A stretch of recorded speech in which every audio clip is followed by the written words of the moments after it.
കാരണം പത്മകുമാർ യഥാർത്ഥ കാര്യങ്ങൾ വിളിച്ചു പറയുമെന്നുള്ള പേടിയാണ് CPM നേതൃത്വത്തിനുള്ളത്. ആ ഭയം കൊണ്ടാണ് പത്മകുമാറിന്റെ പേരിൽ അതോടൊപ്പം തന്നെ വാസുവിന്റെ പേരിലൊന്നും പാർട്ടി നടപടി എടുക്കാത്തത്. പാർട്ടി നടപടി എടുത്താൽ അവർ പലതും വിളിച്ചു പറയും. അത് കാരണഭൂതൻ ഉൾപ്പെടെയുള്ളവർക്ക് പ്രശ്നമാകും. അതുകൊണ്ടാണ് ഇതൊന്നും പറയാത്തത്. അദ്ദേഹം പറഞ്ഞതെന്താ, ദൈവതുല്യനായ ഒരാൾ പറഞ്ഞുകൊണ്ടാണെന്നാണ്.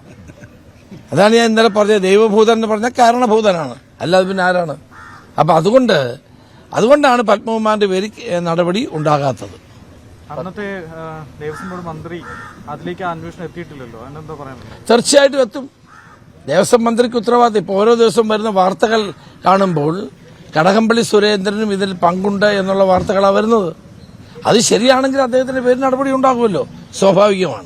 സ്വാഭാവികമായിട്ടുണ്ടാകും. ഏതായാലും അമ്പലം കൊള്ളയിൽ നിന്ന്, ഈ സ്വർണ്ണക്കൊള്ളയിൽ നിന്ന് CPM ഒഴിഞ്ഞു മാറാൻ കഴിയില്ല. 2 തവണ കഴിഞ്ഞ 10 വർഷം അവരുടെ ദേവസ്വം ബോർഡ് പ്രസിഡന്റുമാരാണ് ഭരിക്കുന്നത്. അവരുടെ മന്ത്രിമാരാണുള്ളത്. ശബരിമലയിലെ 30.8 കിലോ സ്വർണം വിജയമല്യ കൊടുത്ത സ്വർണം അടിച്ചു മാറ്റിയതാണ് ഇതിനകത്ത് ഏറ്റവും പ്രധാനപ്പെട്ട ഒരു കാര്യം. അതിൽ നിന്ന് രക്ഷപ്പെടാൻ അവർക്ക് കഴിയില്ല. ഒരു കാര്യം മനസ്സിലാക്കിക്കോണം, അയ്യപ്പനെ കളിച്ചവരാരും രക്ഷപ്പെട്ടിട്ടില്ല, അയ്യപ്പനെ തൊട്ടവരാരും രക്ഷപ്പെടുകയുമില്ല. അതൊക്കെ പറഞ്ഞതല്ലേ മോളെ, എല്ലാ ദിവസവും അല്ല, അതൊക്കെ പറഞ്ഞ എത്ര ദിവസം, 3 ദിവസമായിട്ട് ഞാൻ പറഞ്ഞുകൊണ്ടിരിക്കുക. അല്ല അതിനെപ്പറ്റി ഒന്നും പറയാനില്ല. അതൊക്കെ 3-4 തവണ നമ്മൾ വിശദീകരിച്ചാണ്.